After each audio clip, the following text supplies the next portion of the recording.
So we've essentially gone through a series of demonstrations showing both from the sides of the attacker and the defender exactly how a lot of modern cybercriminals break into networks and how defenders would thwart them. In this particular demonstration, I play the role of the sinister attacker. So I was breaking into the networks and making life difficult for the defenders.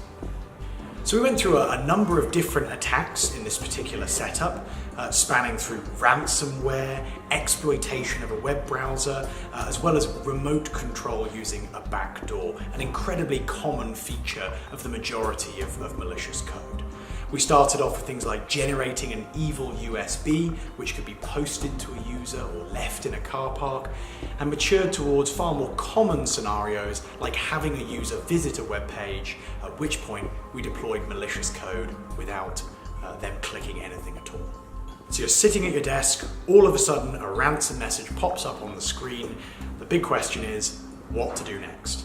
Well, of course, paying the ransom is one of the options, and in many cases, the cybercriminals will actually return your data.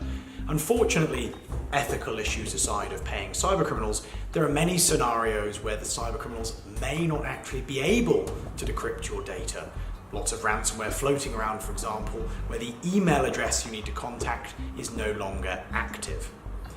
If you're lucky, you may run into a ransomware sample that uses an outdated or slightly flawed approach to encrypting your information, and you may be able to grab a tool to be able to revert your data back. If you're unlucky, an increasingly common scenario based on new ransomware, the combined computing forces of major intelligence agencies won't be able to revert your data.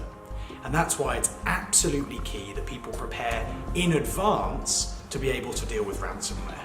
Effective backups, running modern security controls like CryptoGuard and Sophos Intercept X, these things will make sure that even if the worst does happen, you're able to revert your data very easily.